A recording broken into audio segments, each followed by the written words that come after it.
Entonces, Bueno, pues muchas gracias a todos por su tiempo. Yo soy Azucena Méndez y me invitaron a hablar un ratito pues acerca de la niñez migrante, y lo vamos a enfocar en técnicas de entrevista, porque parece ser que hay un interés externado, y es así como me han pedido que haga la presentación.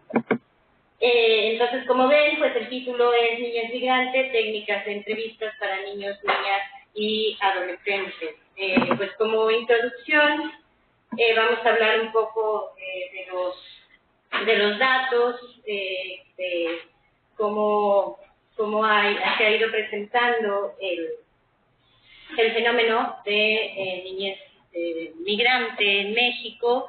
Si ven en la primera diapositiva, les puse pues una tabla de los números de cómo ha aumentado desde los últimos años el flujo, ¿sí me escuchan todos? El flujo de niños, niñas y adolescentes no acompañados.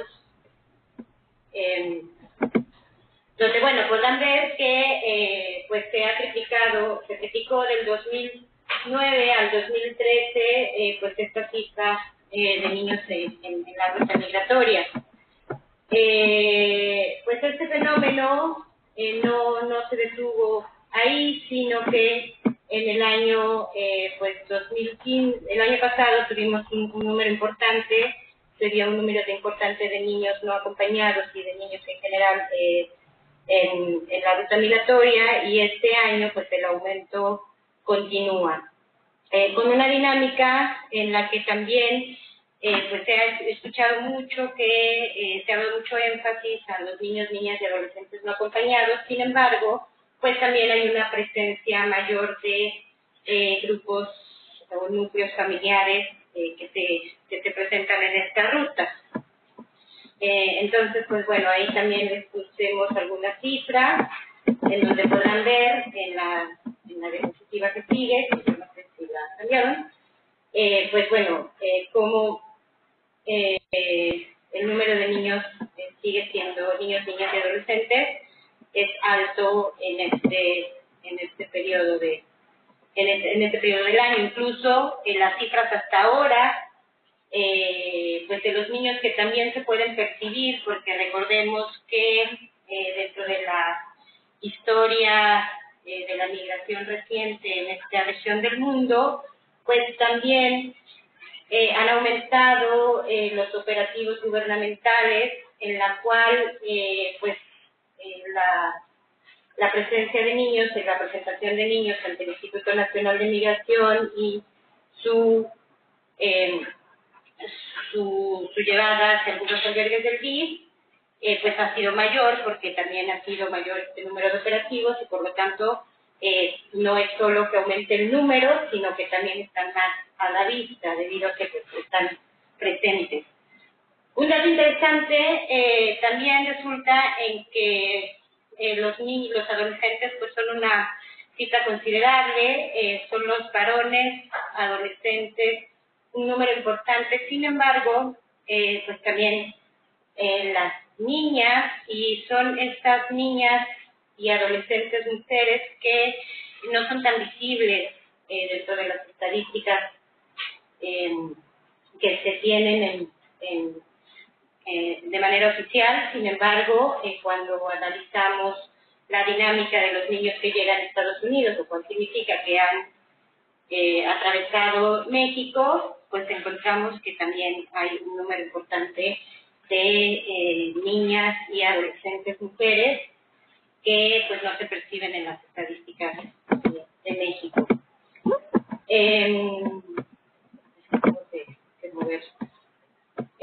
Bueno, entonces, de estas cifras, pues nosotros como ACNUR, entiendo que ya tuvieron un módulo con mi compañera Ania, donde todos conocen muy bien qué es un refugiado y cuando se solicita la condición de refugiado, cuál es el procedimiento y todo el mandato del Alto Comisionado de Naciones Unidas para los Refugiados. Pues nosotros hacemos también hincapié en los niños, niñas y adolescentes, varones y mujeres que necesitan, que están en necesidades de protección internacional. ¿Qué es lo que pasa? Que, pues ligado al aumento de la violencia en el Triángulo Norte de Centroamérica, pues también se ha visto un aumento en esta niñez en los últimos meses y pues existe ya estudios que también entiendo que ya han platicado en el diplomado que hablan de pues la paridad de la migración con las condiciones de violencia que se presentan en los estados que están en esta región. Entonces, pues por eso es que en una lámina también les hablamos de la protección internacional en México, cómo se ha ido presentando, cuántas solicitudes de reconocimiento de la condición de refugiado pues se han tenido en el mismo, más o menos el mismo periodo de tiempo que les hemos mencionado anteriormente, y pues ahí verán que pues las cifras del 2011 al 2014 han aumentado, y en este año pues ya que apenas estamos, lo que se tiene ahí es en junio, más o menos a la mitad del año, pues también se presume que pues la cifra sea de nuevo aumentada, ¿no? Pues es como también ya les han explicado anteriormente, existe en la legislación mexicana pues la condición de refugiado y la protección complementaria. Entonces, pues también ahí vemos un número pues que también ha ido en aumento durante estos años. Y bueno, pero ustedes dirán, oye, pero pues son 16, 21, 59 casos en comparación de las cifras que les presenté anteriormente. Entonces, pues es ahí donde también existe, como es evidente, pues una tasa de solicitud pues que es menor al 1%. Existen divergencias de cómo se mide, pero más o menos es actualmente de cada 1,000 niños y niñas y adolescentes que están migrando en esta región, en menos del 1%, o sea, 7 o 6, de entre 6 y 7 niños solicitan la condición de refugiado. En este trayecto, pues los niños se encuentran con pues retos, que es los desafíos que estos niños tienen, y pues bueno, esta es la lámina siguiente, en la cual pues les explicamos un poco qué es lo que en general, porque bueno, hablar de la niñez migrante es muy amplio para abordarlo en tan poco tiempo, pero los principales desafíos pues tienen que ver con el respeto el respeto y la garantía de los derechos de estos niños migrantes y refugiados. Y es importante aquí mencionar que nosotros como ACNUR hacemos énfasis en hablar de niños migrantes y refugiados, no solo de niños migrantes. Como ya les mencioné, las condiciones en el Triángulo Norte de Centroamérica pues y hay evidencia de que pues la migración también va ligada a las circunstancias de violencia, al aumento de violencia, y entonces ya no se puede hablar solamente de niños migrantes, sino también considerar a niños refugiados y considerar que cada uno de los territorios puede ser un territorio para un Estado para salvar la vida de cualquiera de estos niños. Entonces estos niños son refugiados.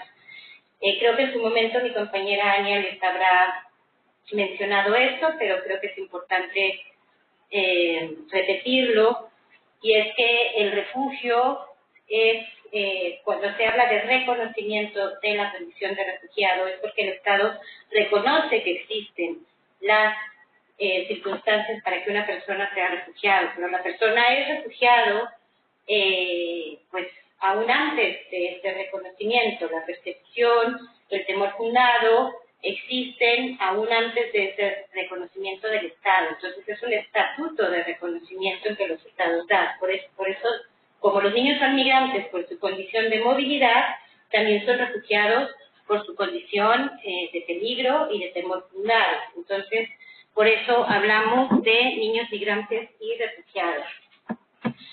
Y pues bueno, en ese sentido, pues los niños tienen el desafío de buscar una vida sin violencia, también en unas dinámicas y en unas regiones donde la violencia es normalizada, donde las situaciones pues que vemos todos los días en las noticias parecen una cuestión normal, y entonces donde el significado de vida sin violencia pues tiene un sentido que a veces hay que pararnos a definir con mayor detenimiento.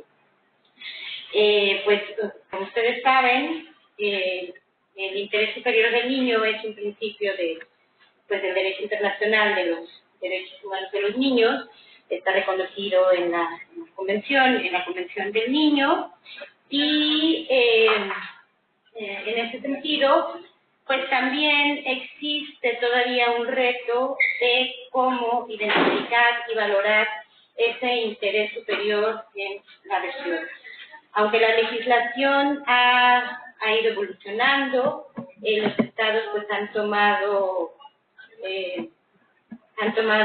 pues acciones, digamos, en letra para incluir pues que ese interés superior esté dentro de las principales acciones con los niños, niñas y adolescentes migrantes y refugiados. Pues todavía existe el reto de que realmente se implemente y se hagan las evaluaciones. Yo sé que en este grupo hay varias personas que tienen la responsabilidad por sus funciones de hacer esta evaluación del interés superior, y pues cuando se encuentran con un niño enfrente, siempre es la pregunta de, bueno, ¿y a quién le toca? Aún aunque sea la institución, ¿quién es la persona dentro de las instituciones que hacen ya en la práctica las evaluaciones del interés superior de los niños? Que es una de las primeras acciones que se deben hacer en la identificación de cualquier niño, niña o adolescente que esté dentro de la competencia de nuestras organizaciones o de las organizaciones donde ustedes trabajan o investigan. Pues, como les comentaba, está el desafío de la protección internacional, porque ya anteriormente les mencionaba los números de niños que solicitan el reconocimiento de la condición de refugiado. Entonces, este número tan bajo no necesariamente refleja el número de refugiados que están migrando en este grupo de población, sino que, primero son las características del grupo. Cuando pensamos, por ejemplo, en adolescentes que salen por causas mixtas de su país de origen, donde, como ya mencioné anteriormente, a lo mejor la violencia está normalizada y ellos de primera instancia consideran su migración más económica que de protección, donde son jóvenes fuertes, donde son jóvenes entusiastas, que tienen algún sueño o una necesidad y que tienen el valor de cruzar las fronteras con o sin documentos que les den esta autorización de ruta. Pues bueno, también tienen expectativas sobre esta protección internacional, sobre qué significa que a mí un Estado me otorgue esta protección. Está el desconocimiento, no todos los niños, así como tampoco los adultos, saben que existe la posibilidad de protección internacional. Entonces, pues ahí esta protección internacional se convierte en un desafío, tanto el conocerla, el entenderla, porque también es ¿para qué quiero yo, una persona individual, que estoy viviendo la protección internacional de este Estado en específico? Sí, a lo mejor otro Estado me puede ofrecer, según lo que yo he escuchado, mejores opciones. Entonces, pues es el desafío de conocerla, de acceder a ella, y una vez que se accede, de tener los procedimientos exactos, los tiempos y la información respecto a cómo alcanzarla. Y esto, al igual que existen protecciones nacionales, como por ejemplo en México existe la visa humanitaria para niños, niñas y adolescentes no acompañados, que tengan dentro de su interés superior, pues el respeto de ese interés superior vaya acompañado de la no devolución, pues también existen este tipo de figuras de protección nacional.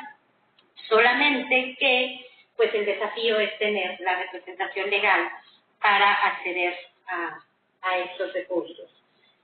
Pues otro desafío es el alojamiento, porque ante el número y las necesidades específicas de este grupo de población, pues al final en la historia de la migración de la región se han creado pues albergues, se han creado instituciones, edificios, asistencia para la figura general de migrante. Ahora estamos introduciendo también el refugio, y pues lo que es importante es ver el tratamiento diferenciado de los niños, niñas y adolescentes. No, sin querer generalizar, pero pues se ve en las casas, en la mayoría de las casas donde puede haber alojamiento para estos niños, que el tratamiento, la figura que se tiene, pues es más adecuada hacia adultos, y se olvida o a veces se confunde con una especie de lujo el poder dar este tratamiento diferenciado. Me refiero a pues que existan pues actividades para que los niños puedan estar pues no solo pensando en la situación actual que viven, porque es muy importante acordarnos que en la etapa de desarrollo, en la niñez más, en los niños más chiquitos y en los adolescentes, es cuando el cerebro se está desarrollando. Entonces, cuando tenemos estos niños en casas de adultos, en lugares donde solo hay una cama, donde están esperando todo el día y relacionándose con personas adultas que tienen otro tipo de necesidades, se está afectando a su desarrollo. Entonces, no es solo un lujo o un capricho que existan atenciones diferenciadas para este grupo de población, sino una necesidad para su crecimiento. Y pues bueno, ya el desafío de la tutela y custodia, pues también hay algunos vacíos, aunque se considera en las legislaciones nacionales, pues hablando de la población migrante o la población refugiada, pues todavía dentro de la región hay algunos retos en no solo la redacción de las leyes, de los códigos, sino también pues ligado a la representación legal y ligado a el acceso a la ley y a los procedimientos. Y sobre todo, pues un último desafío es la unidad familiar, donde a veces, y en un gran número de casos, también es un motivo de emigración, que no necesariamente es el único motivo, pero también pues va acompañado a la búsqueda de familiares en otro estado, o o en la ruta se convierte en un reto el mantenerla pues, dentro de los procedimientos. ¿Todo bien? Estoy viendo si no me escriben, si no me oyen o algo así. Bueno, esto fue como una introducción general. Me pidieron hablar de técnicas de entrevista para este grupo, y pues la verdad es que es muy difícil hablar de técnicas de entrevista para este grupo, sobre todo con un grupo tan diverso, así que lo intenté hacer de una forma fácil, amigable y tratando de abarcar lo más posible. Entonces yo creo que la entrevista para un niño o para un adulto, pues se divide de manera general. Cuando estamos hablando de una entrevista normal, no una entrevista donde depende un caso, pues donde va a haber una resolución, sino una entrevista donde buscamos información. Estas entrevistas, por ejemplo, son diferentes a las que se puede hacer como oficial de protección que tiene bajo su facultad la determinación de la condición de refugiado o la recomendación de la misma, o un caso pues ante una instancia judicial, es diferente. Entonces pues es hablar en 20 minutos de esto para un grupo tan diverso, pues es difícil, pero por lo mismo pues podemos decir que existen 4 etapas de la entrevista. Una es la preparación de esta entrevista. La otra, podemos decir, la introducción, después el desarrollo y el cierre.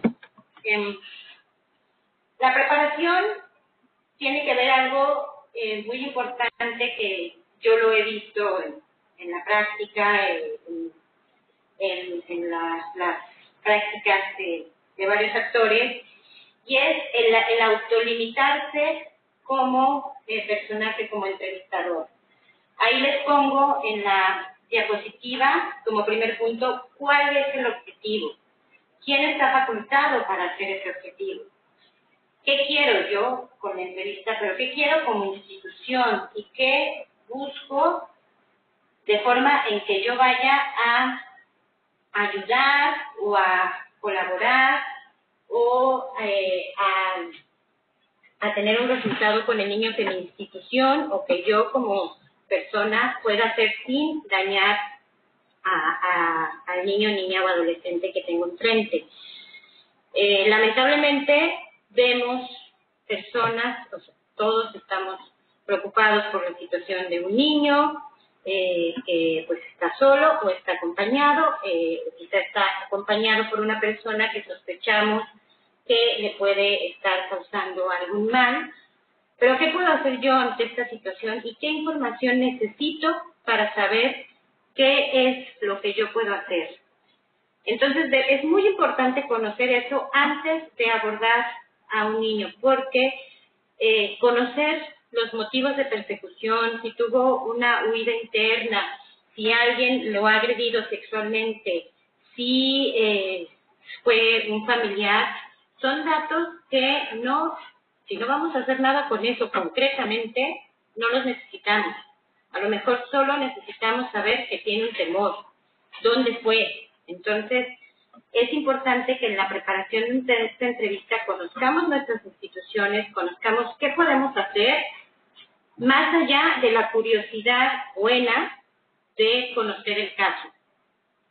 Tenemos que preparar, en la medida de lo posible, un ambiente que sea discreto y amigable. En ese sentido, pues saber más o menos la edad de los niños que vamos a atender. A veces no es posible porque vamos a terreno o vamos a centros de detención o estamos en algún lugar donde no es posible que el niño salga o que haya mucha gente. Pero bueno, dentro de poco este ambiente también se puede tener que ver con nosotros mismos, con la forma en la que vamos vestidos, con la forma en la que nos desarrollamos. No podemos ir con una bolsa Louis Vuitton a entrevistar niños a algún albergue. Entonces pues hay que tener cuidado en todos estos detalles y si es posible conocer cuántos niños, niñas o adolescentes vamos a atender, vamos a entrevistar y tratar de ser eficientes con el tiempo. Ya el hecho de estar presentes, de generar una expectativa para un niño, sobre todo niños pequeños, niños menores de 12 años que no vengan acompañados, o niños que están en una situación donde esperan un apoyo y estamos generando una expectativa de que los vamos a entrevistar y por no saber gestionar nuestro tiempo, no los atendemos, no les damos más o menos el mismo tiempo a todos, podemos tocar también pues que el niño esté más a la defensiva la siguiente vez que lo queramos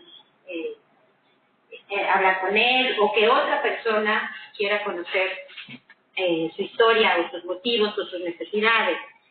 A lo mejor nuestra entrevista tiene que ver con un registro en algún lugar.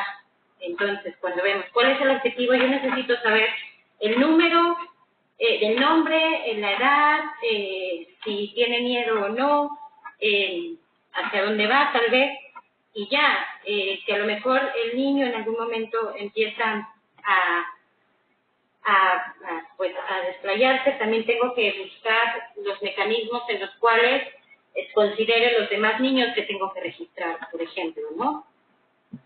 En el caso de que se necesite un intérprete y que lo tengamos, pues lo recomendable es antes de la entrevista conocer que nosotros mismos entendamos al intérprete, que sepamos que la comunicación con él es buena, que es formal, que es neutro, y pedirle que en la medida de lo posible no evite de los niños mis tiempos.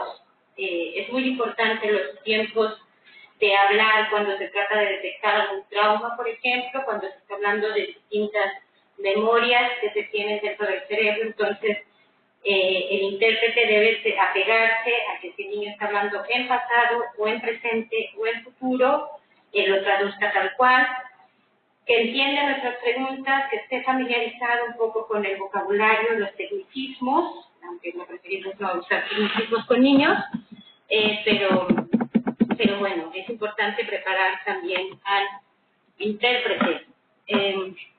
Los niños más pequeños no pueden darnos muchas ideas seguidas, es muy difícil que pues liguen un motivo a un hecho, entonces, y que se expresen de esa forma, porque a lo mejor pueden entenderlo, pero un niño pequeño se expresa menos de lo que entiende.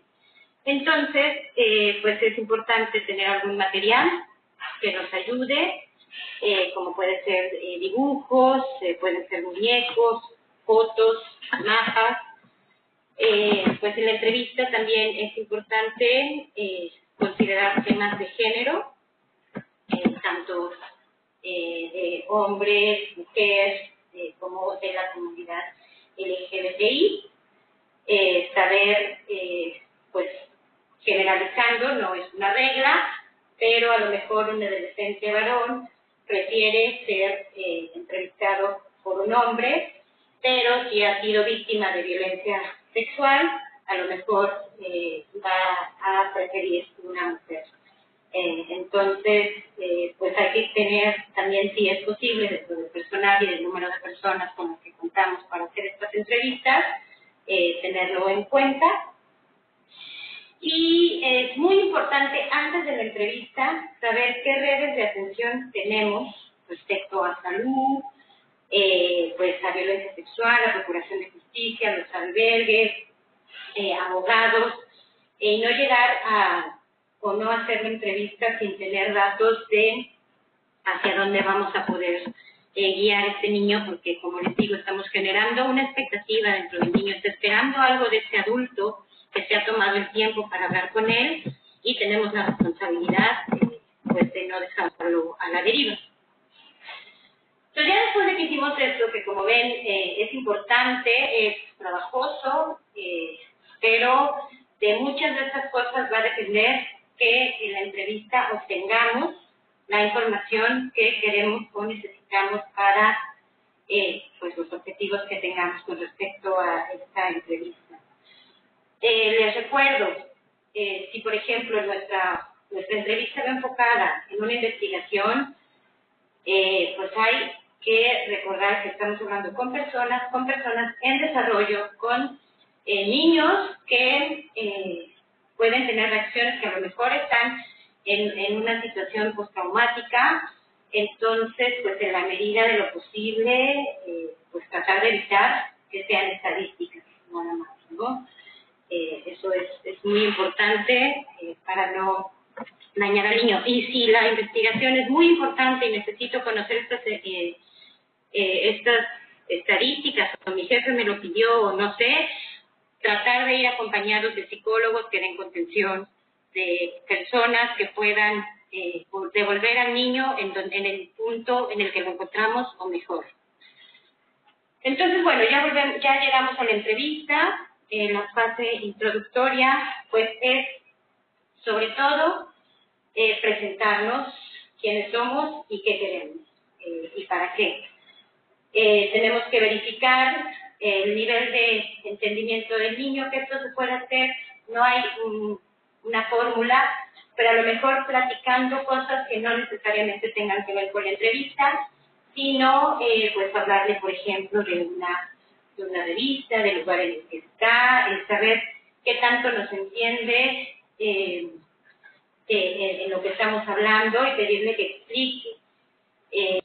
No debe ser en ningún momento una situación de confrontación, sobre todo con los adultos, bueno, creo que con ninguno de los grupos dentro de la niñez, pero o sea, no hay que usar preguntas que parezcan un regaño o que parezcan que estamos pidiendo una explicación innecesaria, sino podemos, por ejemplo, ahí les pongo, podrías repetirme lo que entendiste, o como les digo, si estamos en algún lado donde hay un río cerca, podemos hablar del río, de que nos cuente qué entendió del río, y ahí sí podemos ver la capacidad de entendimiento de este niño. Al mismo tiempo vamos a conocer la capacidad de expresión de este niño y con base en eso vamos a continuar nuestra entrevista. Pues considerar necesidades especiales donde a veces nos olvidamos que puede ser que el niño tenga sed, que tenga hambre, que no haya dormido en varios días, que tenga los pies lastimados, que tenga ganas de llorar o que esté sucio. Esas también son necesidades conforme a un niño. Y aunado a eso, pues también está si pues el niño tiene algún fallo de sus sentidos, si pues ha sufrido algún daño reciente, cualquier tipo de necesidad especial que nosotros consideremos, pues hay que también que detectarla. Y aquí les pongo que está bien si no quiere hablar o no sabe la respuesta. Los niños entienden que tienen que responder, la mayoría de los niños creen que es su deber responder algo. Y con tal de tener feliz al adulto, van a responder lo que sea. Entonces, es importante que el niño sepa que tiene no solo el derecho, pero que está bien si no quiere hablar o si no sabe la respuesta. Que es mejor que diga, no sé, no me acuerdo, o no quiero hablar, o que se quede en silencio, a inventarnos algo, porque en muchos casos los niños van a inventar con tal de tener al adulto no preguntando más. O también porque han sido aconsejados por alguien con respecto a una explicación que medio han entendido y creen que de esa forma van a recibir alguna cosa y que no necesariamente es la que más le conviene a su situación.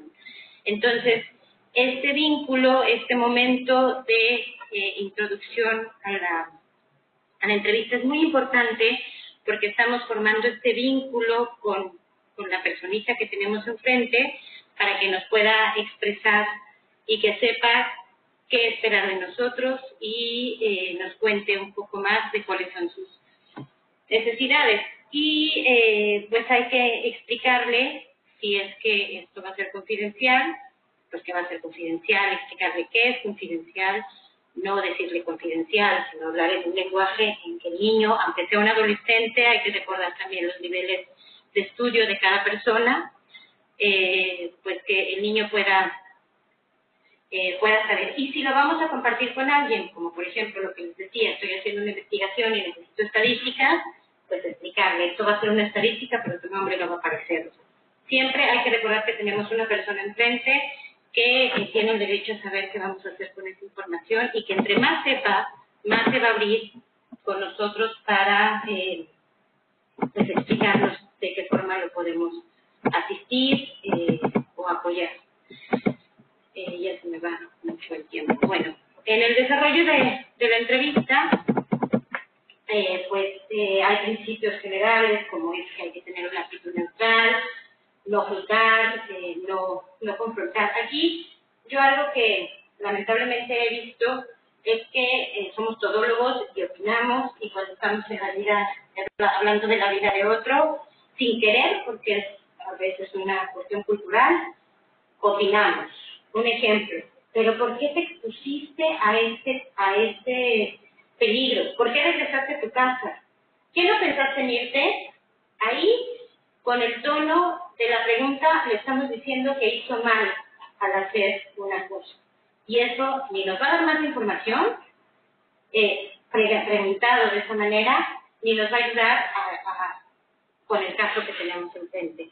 Entonces es importante concentrarnos mucho en no hacer este tipo de exclamaciones. Ya les había dicho, pues, no confrontar, recordar que posiblemente ese niño no tenga confianza en ningún adulto porque han sido los adultos, ya sean autoridades o familia, quien lo han traído hasta aquí, o quizás su familia pues también le ha dicho que no confía en nadie, o no le importa confiar en nadie porque él tiene un objetivo y quiere seguir, y si no quiere hablar, pues la peor forma de hacer que compartan su necesidad o su experiencia, pues va a ser confrontándolo.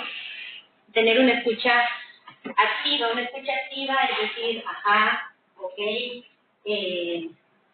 está bien, pero está bien, hay que ser muy cuidadosos, porque a veces le estamos diciendo está bien y el niño ya entendió que ya está bien, ¿no? O sea, que él va a tener su cita mañana, o que pasado mañana va a tener una escuela, o la necesidad que tiene cubierta. Entonces, esta escucha activa también tiene que ser dentro del carácter neutral de la entrevista.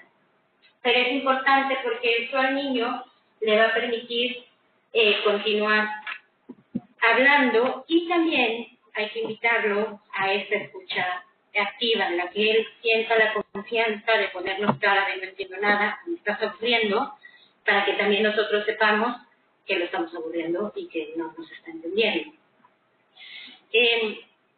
Las preguntas deben de ser simples. Por ejemplo, hoy veíamos una frase que no tomes las cosas ajenas. A lo mejor un niño no sabe lo que es ajeno. Entonces, las cosas de otros, cosas simples, aunque la frase sea más larga, tenemos que recordar, dependiendo del niño que tenemos enfrente, no solo la edad, sino la madurez. Puede ser que tengamos un niño muy maduro en los hechos que ha vivido, en la violencia que ha sufrido o en las acciones que ha realizado, pero su vocabulario sigue siendo básico. Entonces hay que asegurarnos de manejar un vocabulario simple, preguntas abiertas para que el niño, si se puede, pueda hablar y explicarnos. Lo mejor es, si no es necesario, pues limitar las preguntas cerradas, quiero decir, de sí o no, porque el niño ahí se va a quedar. Sin embargo, con una pregunta abierta podemos obtener más información. La recomendación es que frente a los niños menores de 12 años no se tomen notas, de preferencia. Tratemos de no estar frente a una computadora, pues dependiendo de lo que queremos. Si es un registro, pues hay que explicarle que tenemos que tomar notas por el registro, pero si es otro tipo de información, lo mejor es explicarle, ¿te molesta si voy a tomar nota? Lo voy a tomar porque después tengo que acordarme de lo que me contaste, y bueno, porque si no el niño se va a callar. En el momento en que estamos hablando y nosotros estamos tomando nota, el niño no va a continuar porque en su chip, en su mente, a lo mejor le han enseñado que no interrumpa a los adultos, que él nos va a dejar terminar nuestra escritura y ya se rompió ese pequeño vínculo que se ha formado. Lo mejor es hacer una pregunta a la vez. Y esto a veces es difícil de identificar. Por ejemplo, me estás diciendo que tu madre murió cuando tenías 12 años. Esa pregunta, abarca dos preguntas. Una, si su madre murió, y dos, ¿qué edad tenía cuando murió la madre? Un niño, a lo mejor, ahí no va a tener la respuesta exacta. Me estás diciendo, es una expresión en la cual estamos un poco confrontando y el niño puede tomarlo como chin. Lo dije, está mal, que lo haya dicho. Entonces, ¿tu madre vive? Una pregunta. ¿Recuerdas qué edad tenía cuando murió tu madre? ¿Recuerdas qué edad tenía en ese entonces? Entonces, pues hay que procurar hacer una pregunta a la vez, con un lenguaje firme, saber que nos entendió la pregunta. ¿Estuviste en una estación migratoria desde hace cuántos meses con tu familia? Ahí no sabes si le estamos preguntando cuántos meses o si estuvo en una estación migratoria. Entonces, una pregunta a la vez y con un lenguaje. Y si, bueno, si te queda con cara de que no estoy entendiendo, nos empieza a hablar de otra cosa, a lo mejor podemos pedirle que nos repita la pregunta o planteársela de otra forma. Y al final de la entrevista, bueno, antes de cerrar la entrevista es importante pues aclarar las inconsistencias, saber si hubo contradicciones. A lo mejor no son contradicciones y no estamos hablando de hechos diferentes, tiempos diferentes, solo que pues el niño no ha sabido, el niño o la niña no han sabido expresarlo. Entonces, darnos el tiempo, sin que suene agresivo, de aclarar este tipo de inconsistencias. Oye, me dijiste que saliste de tu casa de noche y atravesaste un parque, pero después me dijiste que había un arcoíris. ¿Hay arcoíris en la noche? Es un momento donde a lo mejor el niño está hablando del arcoíris en otro momento y el arcoíris fue el momento en donde sufrió una agresión o donde lo contactaron de alguna forma, y está hablando de dos eventos que nosotros entendimos como uno. Entonces, lo mejor es darnos el tiempo para aclarar esas inconsistencias. Y algo fundamental, sobre todo en los niños más pequeños, es la comunicación no verbal y darnos el tiempo de observarlos. Si, por ejemplo, lo recomendable es que si hay un adulto responsable por un niño menor de 12 años, sobre todo pues los menores de 7, 8 años, pues que lo acompañen si eso no pasa en la atención del niño. O si el niño está siendo entrevistado, pero ella no es un adulto de lejos, pues observar que está manteniendo un contacto visual con qué carácter, un contacto visual de miedo, un contacto visual de permiso, si se está lastimando en el momento en el que habla, rascándose o pellizcándose. Todo esto también nos va a dar elementos de la salud mental del niño, de la situación mental del niño, de los traumas que pueda tener, del miedo y de la confianza. Y a lo mejor puede ser también, hay culturas donde reír es un sinónimo de miedo. Entonces también tenemos que tomar en cuenta este tipo de datos y darnos el tiempo de observar al niño, niña o adolescente, pues desde que entra a la sala, desde que se sienta, y cómo nos responde. Y bueno, como cierre, pues es preferible siempre preguntarle si quiere dar alguna información de más o si necesita alguna información concreta.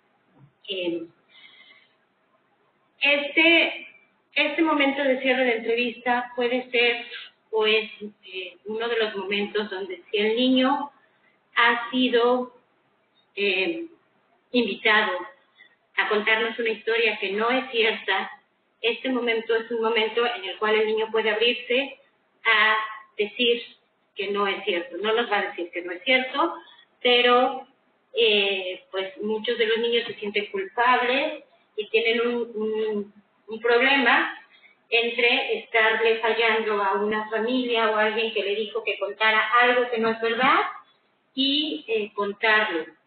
O a lo mejor esa familia le dijo que dijera algo que no es verdad, que no necesariamente dice que no puede tener un problema, sino que la familia no le explicó todos los elementos, por ejemplo, y le dijo, mira, te vas a ir con tu tío porque es lo mejor para ti, tú tienes que decir que tu tío te va a cuidar, te va a alimentar y que tiene trabajo y que todo eso. Y en realidad la familia lo está sacando por una persecución. Entonces, no necesariamente el que el niño esté mintiendo significa que no necesita el apoyo específico, por ejemplo, de una alimentaria o de asilo o de asistencia especializada. Y es en este momento, al final de la entrevista, donde a lo mejor el niño guarda un silencio, se siente culpable, titubea, y depende del vínculo que hemos creado con él desde el principio, en que él pueda a lo mejor decirlo. No es que querramos juzgar al niño, queremos saber cuáles son sus verdaderos motivos, y a veces es mejor que si nosotros somos la persona que lo vamos a asesorar, lo sepamos para asesorarlo bien, a que pues en el momento en que alguien más esté tomando una decisión, esto lo tome como un elemento para que el niño pues no obtenga el mejor beneficio o que las acciones que se tomen sean en contra de su interés superior. Entonces, pues esto quiere decir de más información, hay algo más, es importante. Y después de todo, es nuestra responsabilidad regresar al niño a la situación, al presente. A lo mejor lo llevamos a un momento en el pasado reciente o pasado lejano, o a una situación o a un lugar donde le causó un daño emocional, donde lo llevamos mentalmente a un estado donde su cuerpo disparó adrenalina y tenemos la obligación de regresarlo a estás aquí, estás frente a mí, estás seguro. A lo mejor no está en las mejores circunstancias, a lo mejor está en un lugar a puerta cerrada, a lo mejor no tiene donde comer mañana, a lo mejor, no sé. Pero en ese momento el niño está ahí frente a ustedes y hay que devolverlo para que el niño pueda pensar bien y tomar bien las decisiones que siguen y por su salud. Entonces, esto se hace pues con una plática de, ya conociste el lugar alrededor, te gustó la pared, qué comiste hoy, tienes zapatos, veo que te dieron una sábana, conociste a tal persona del lugar en el que estás, volverlo a, estás aquí, en este momento estás bien, y entonces que esa adrenalina del cuerpo empiece a bajar y él empiece a sentir, a salirse de ese estado del cual nosotros lo llevamos a hacer la entrevista. Y si depende de nosotros algún trámite o decisión, que esto volvemos al inicio de lo que les decía de las entrevistas, si no depende de nosotros, no necesitamos saberlo. Si de mí no depende si el niño sale o no de una estación migratoria, no necesito demasiada información. Si de mí no depende si el niño va a llegar, si su caso va a ser resuelto de una u otra forma, no necesito más información, necesito a lo mejor traspasarlo a la persona de la que sí dependen estas decisiones o estos trámites. Y si sí dependen de nosotros, es necesario explicarles. En ambos casos es necesario explicarle, mira, yo lo que puedo hacer es turnarte a esta instancia, ellos te deben ayudar de esta forma, o, bueno, los siguientes casos son estos, hay que explicarle quién será la persona o institución que tomará esa decisión, si este es el caso. Si depende de nosotros, cómo le vamos a hacer llegar la información, si es posible decirle cuándo es lo mejor. Y una vez que expliquemos todo eso, hay que asegurarnos que lo entendió. Y a lo mejor usar gráficos o dibujos. Por ejemplo, un niño que pues tal vez tenga niño, niña o adolescente que tal vez tenga motivos fundados de persecución, que tenga temor de volver a su casa, que no puede explicar bien, pero lo hemos captado en la entrevista. Pero cuando el niño se le pregunta qué es lo que quiere, él dice: yo me quiero quedar en México y trabajar y viajar y ver la playa. Bueno, mira, estos son los procesos que hay, tienes esta posibilidad, la otra, y si por ejemplo el niño está en un centro de detención, pues es probable que aunque sea reconocido de alguna forma, tenga una visa, continúe en un albergue que no le permite la movilidad total y su sueño de ir a ver la playa por el momento no sea posible. Es importante explicárselo con dibujos, porque el niño va a estar todos los días pensando que porque ya inició el trámite, mañana va a ir a ver la playa. Y eso le va a causar un malestar. Entonces, y eso de entenderlo es muy difícil para los niños, niñas y adolescentes. Entonces tenemos que usar un dibujo donde aquí está la opción B, aquí está la opción A, estas son las circunstancias.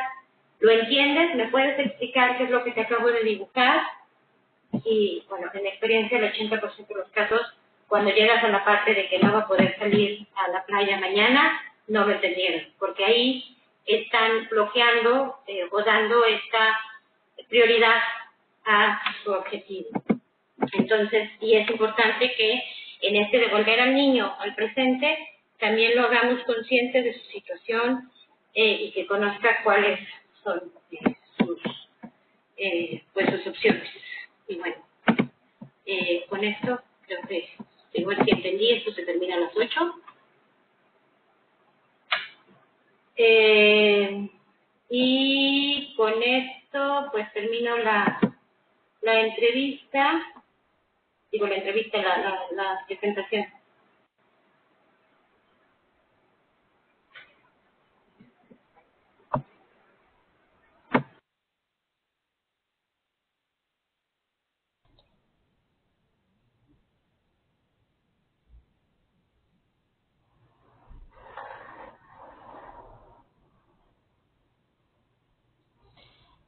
Sí, muchísimas gracias, Azucena. Ya está por aquí mi colega Estela. Estela, ¿estás por ahí? ¿Podrías abrir tu micrófono, por favor? Para coordinar la parte de preguntas.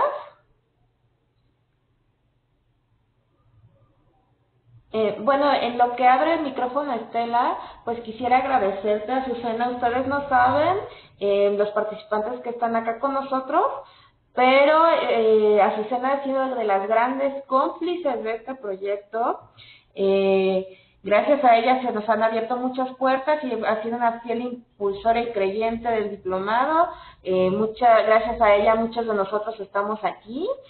Por lo que además de que no solo ser una ponente en este diplomado, pues también ha sido pues una cómplice, una compañera de equipo que ha impulsado pues todos estos trabajos. Como ustedes pueden ver, es una experta en el tema. Al final no pude leer su semblanza, pero es una mujer muy preparada y que está muy comprometida con el tema y pues que pues, con toda la disposición de poder brindarnos este tiempo. No sé, Estela, si ya estás por ahí para poder comenzar con las preguntas. Estela, no, ¿verdad? Bueno, si tienen algunas preguntas o comentarios, por favor si pueden ir poniéndolas aquí en el chat. Vamos a tratar de que esto sea como muy ejecutivo. Pues de inicio nos comentan aquí del consulado del Río. Oscar, ¿eres de Del Río? Y me dice que solamente se está viendo la mirada en la metodología de entrevista para niños, pero que se debe de considerar un tratamiento diferente y un seguimiento diferente para menores infractores, traficantes de indocumentados, drogas que se dedican a robar, etcétera. Eso es como un primer comentario.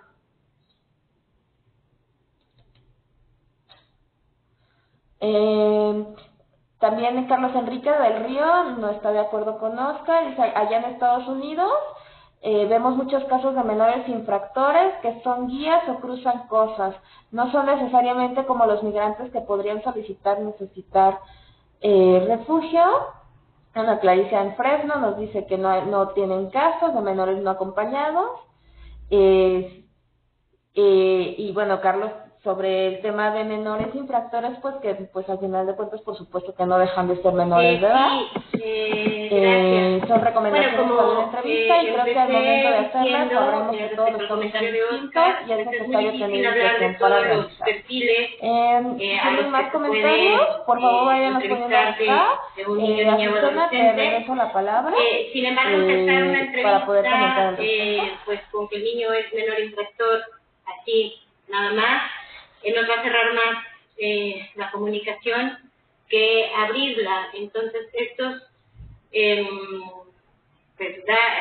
recomendaciones que yo les comparto son muy generables.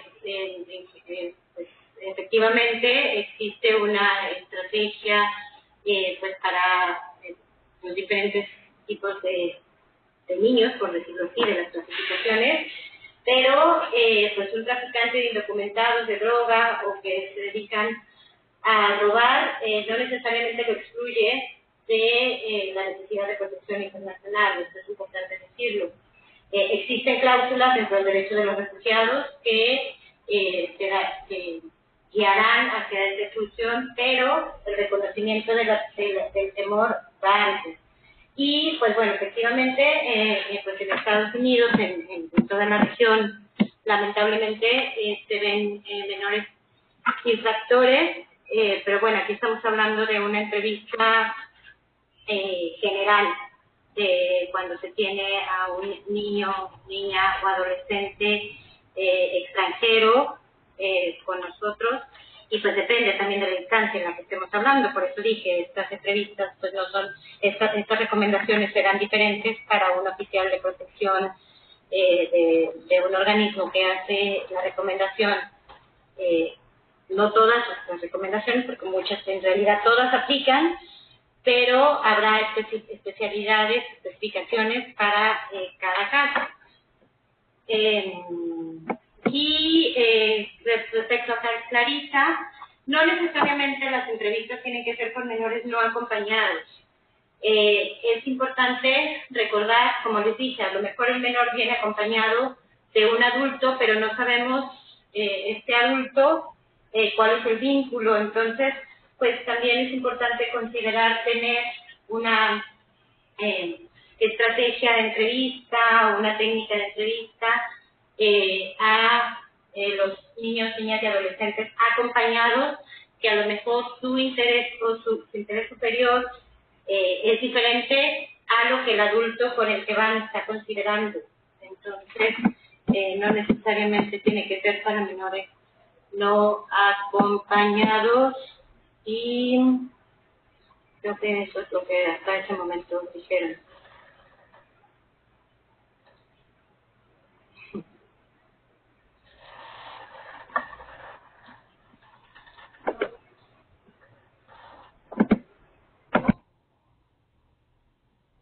Sí.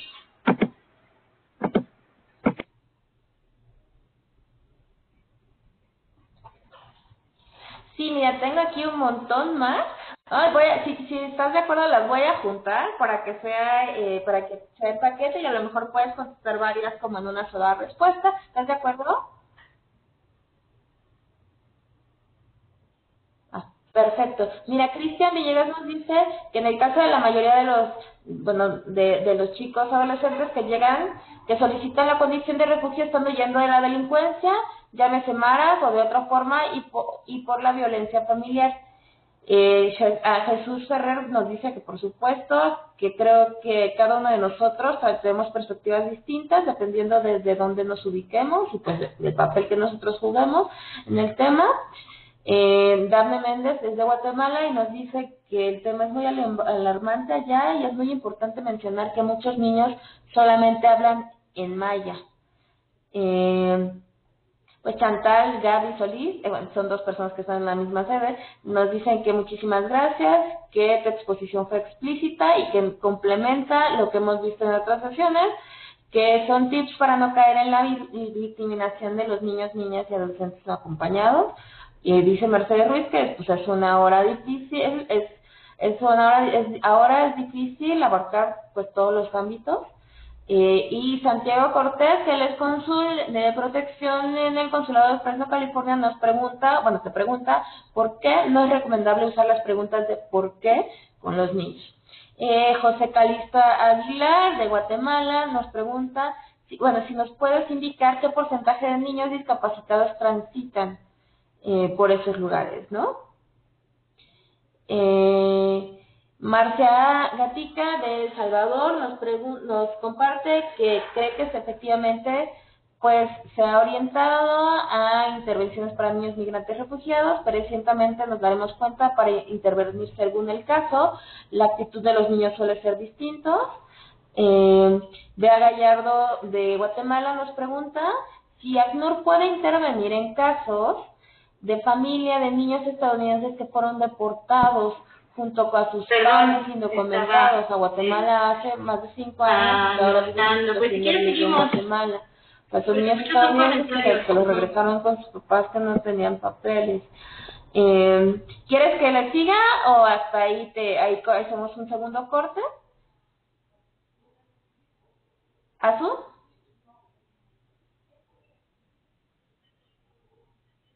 Anotando. Ok, bueno. Sí, bueno, Amada San Román nos dice que piensa que es difícil y tal como dice Azucena, poder en este poco espacio de tiempo tratar los diferentes perfiles de niños con los que nos podríamos encontrar, aún así con unas valiosas pautas para al menos no dañarles más de lo que están. A lo mejor el problema más grande es con los menores indígenas, que no solo existe la barrera que decías del respeto a los adultos, donde no lo interrumpo hasta que termine, sino también la barrera del idioma. Ana Lucía Fernández te felicita, considera que la entrevista con niños, niñas y adolescentes es un arte. Bueno, nos dicen que está yo violento, no sé, eso no tiene nada que ver con el tema, pero, o sea, es una barrera muy grande es los idiomas. Es un arte poder ganar la confianza de los niños, niñas y adolescentes no acompañados. Del idioma, es difícil ganar su confianza, ya se complica la entrevista, gracias por toda la información. De la niñez, sino del género, del respeto, las manifestaciones de respeto, en algunos, incluso dentro del mismo, por ejemplo, dentro de la misma nacionalidad, algunos grupos pueden pensar que ver a los ojos es un reto y otros que es una situación de respeto. Entonces, por eso la actitud neutral, lo más neutral posible, es muy importante. Pues efectivamente en Guatemala los idiomas son una variedad importante, una variedad grande, y pues ahí se puede considerar tener imágenes. Por ejemplo, hay situaciones donde se puede preguntar por una autoridad si alguien lo lastimó y tener fotos de los uniformes, por ejemplo, ¿no? O si decía Cristian sobre persecución de pandillas, pues tener una foto o algo que dé una imagen de esto. O si quieren migrar, si su objetivo es una migración económica únicamente, pues se puede poner una bandera de algún país. Bueno, también hay que tener una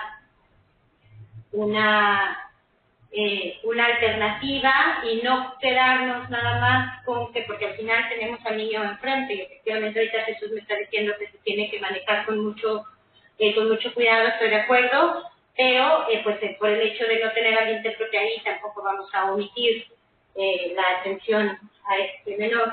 Las preguntas ¿por qué? Significan tendremos que guiar dos ideas. El por qué es por qué pasó esto. Entonces primero tenemos que entender qué nos están preguntando, qué pasó, y buscar una razón. Entonces, en la memoria inicial de la vida, este razonamiento no es tan obvio. no es nada más, como alguien nos decía, que era por confrontar o por no sentir a gusto el niño, sino que un niño muy pequeño, el por qué necesita o le toma más tiempo o todavía no tiene las capacidades para guiar estas ideas. Respecto a el mandato del ACNUR, pues no puedo generalizar con todos los casos que existen. Cada caso es específico y se tiene que conocer las circunstancias específicas. Entonces me resulta muy difícil responder de esta forma general. Respecto al porcentaje de niños, pues la región es muy grande. Yo no cuento con la estadística específica y la verdad es que tampoco creo que se tenga disponible en algún lugar. Y respecto a lo que decía Cristian, de que la mayoría de los niños son perseguidos por pandillas, las generalizaciones pueden ser peligrosas porque nos encasillan. Si tenemos algún puesto de responsabilidad nos encasillan, así como alguien más dijo que todos los niños son infractores en donde está, decir que todos los niños son perseguidos por pandillas, también estamos generalizando. Y es importante no deshumanizar y desindividualizar a la persona que tenemos enfrente, independientemente de cuál sea su perfil. Entonces, si llegamos con una idea de que pues todas las letras son amarillas, cuando se nos presente una letra verde la vamos a seguir viendo amarilla. Entonces, lo mejor es llegar lo más objetivo. Tener en cuenta que si necesitamos contención o necesitamos salirnos un momento de esto porque ya pensamos que todos los niños son infractores o que todos los niños son perseguidos por un motivo, si pensamos eso, necesitamos salirnos del ambiente un momento porque no estamos siendo objetivos ante nuestro trabajo. Y si no podemos ser objetivos ante nuestro trabajo, no lo estamos haciendo bien, porque nuestro trabajo es ser objetivo.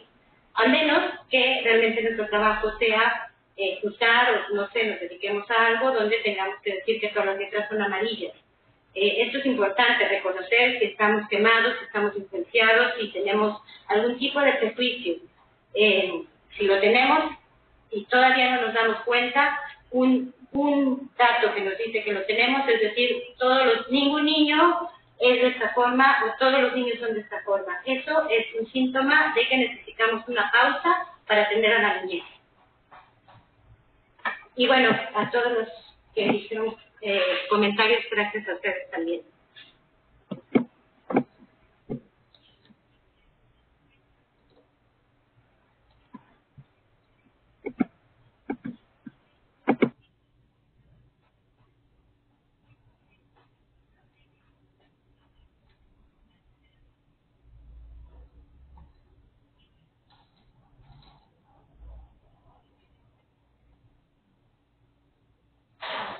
Bueno, pues si no hay ningún comentario más, bueno, ya pusieron acá el desorden Chantal y Gaby. Y dice que estos casos ocurren con los... hay una discusión de Azucena paralela a lo que nosotros estamos hablando sobre si se usa el término lenguas originarias, lenguas autóctonas, idiomas, dialectos, y bueno, pues sobre eso están platicando también los compañeros. Plinio de Guadalajara tiene un último comentario y creo que ya con eso cerraríamos para ya terminar el webinar, y te pregunta, ¿qué recomendarían o piensan cuando niños o adolescentes que huyen de la violencia también han cometido violencia y están huyendo de todo, la policía, pandillas, familia, etcétera, y no tienen destino final? El miedo que tenemos es que estos niños caigan víctimas de la influencia ilícita en su camino. Y bueno, ya se nos coló otra pregunta aquí de Oscar Perales. Dice que le parece muy acertado lo que tú dices en cuanto a que cada caso es distinto y las técnicas que nos han presentado van a ser herramientas de mucha utilidad, y bueno, al final de cuentas pues tiene que ver pues con nuestro sentido común, con nuestra sensibilidad sobre el tema y pues con la persona que tenemos enfrente. José Calixto Aguilar es un participante de Guatemala, lo toma en línea, es un psicólogo clínico que se ha caracterizado siempre por estar muy atento aquí en todos los webinars, te manda muchas felicitaciones. Conchita de Guadalajara te manda felicitaciones. Salvador nos pregunta que si viene un niño y si le preguntas con quién viene y menciona que viene solo, ¿qué hacemos nosotros? Dejamos que siga su paso, lo mandamos al DIF, ¿qué es lo que nosotros podemos hacer? ¿No? O sea, si nosotros, defensores de derechos humanos de migrantes, encontramos un niño, ¿qué hacemos con este niño, no? Y finalmente, y ahora sí, con este comentario cierro, Ana Lucía Fernández nos dice, en nuestro contexto contamos con algunos retos en las entrevistas con niños guatemaltecos en la frontera sur de Estados Unidos. El lugar no es apropiado, ya que entrevistamos en centros de detención. El tiempo también es limitado, por lo que la entrevista también debe ser breve, pero completa, porque es información que necesitaremos para el seguimiento, la barrera del idioma, entre otros. Por lo que la yo creo que ese miedo no va solamente para los niños que bueno, ya han con esto cometido cerraría las preguntas, sino quedaría para los niños la palabra lamentablemente, para últimos comentarios. Estos niños, uno de los riesgos que se tiene, se me está acabando la batería. Uno de los riesgos que se tiene es que, pues, en esta búsqueda por un objetivo, por una estabilidad, porque estos niños han sido movidos de su lugar de origen, si es que lo tuvieron, si es que tuvieron una estabilidad, porque también hay que recordar y visualizar que hay niños que han vivido en situación de calle desde que tienen memoria o que se han movido en diferentes territorios, estados o ciudades. Entonces todos los niños son vulnerables a caer dentro de pues de mafias o de delincuencia organizada, y es por eso que necesitan una especial atención y es por eso que es importante recibirlos de una manera objetiva, sin juzgar. Hay niños que han cometido violencia antes de entender lo que estaban cometiendo, y puede ser que esa violencia sea muy grave. Hay niños que reclutan antes de entender que el reclutamiento era algo que dañaba la vida de los demás. Entonces, todo esto pues es muy difícil de valorarlo en el momento en que se tiene al niño. También pues hay discusiones dentro de los psicólogos que los que están aquí no me dejarán mentir, pues que tanto un tratamiento puede mejorar la situación del niño. Yo en lo personal creo que todo niño, sobre todo entre más pequeños se aborden, pueden tener una solución a su actitud de violencia, pero pues se necesita una especialidad. No, o sea, porque bueno, les damos una terapia una vez al año, pues no es lo mismo a que haya una continuidad. ¿Qué hacer con los niños? Pues lo primero que hay que hacer con los niños cuando los encontramos solos o acompañados es entender cómo están y qué necesitan.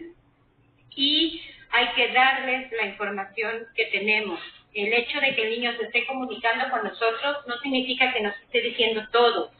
Hay que informarle, incluso si tenemos alguna sospecha de que el niño es un menor infractor o que el niño ha cometido actos muy graves, tenemos que informarle qué es la información que pues está a la mano. Mira, por ejemplo, tú mencionaste el DIF. El DIF es esto, el DIF va a hacer esto, y esto es lo que te va a ofrecer esa institución. Entonces, no es enviarlo, a eso es que hay que tener mucho cuidado. Hay que dar información objetiva, pero no hacer recomendaciones si no estamos totalmente seguros de la historia del niño.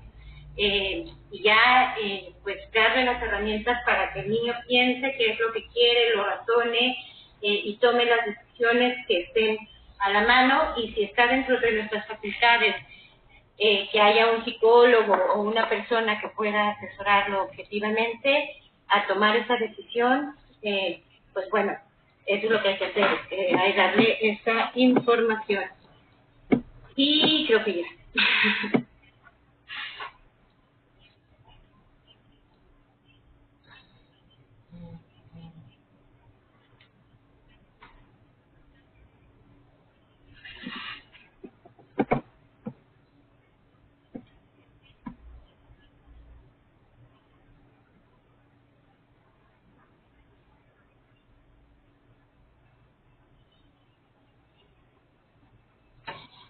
Pues, muchísimas gracias, Azucena, por este maravilloso webinar. De verdad que complementa mucho, justo con las sesiones de ayer de Sin Fronteras, las sesiones pasadas sobre técnicas de entrevista. Y bueno, el aprendizaje que nos deja es que nosotros tenemos herramientas básicas, podemos tener algunos lineamientos, pero cada caso es distinto, cada contexto es distinto. Y pues también tendrá que ver pues con nuestra propia habilidad y nuestra propia sensibilidad de la persona que tenemos enfrente y del contexto de poder manejar una entrevista de la mejor manera y, como decían en el diplomado ayer, sin meter la pata. Muchísimas gracias, Azucena, por acompañarnos. Muchísimas gracias, ACNUR, por estar presente a lo largo de todo el proyecto, de esta primera edición del diplomado. Y pues muchísimas gracias a todos. Nos pasamos casi media hora. Aquí en el chat no podemos decir más que felicitaciones para Azucena. Vamos a colgar la grabación ahí en la plataforma virtual para que el resto de los compañeros puedan verla. Y pues no me queda más que agradecerte a ti, Azucena, y agradecerles a todos que están aquí, y pues desearles muy buenas noches a todos.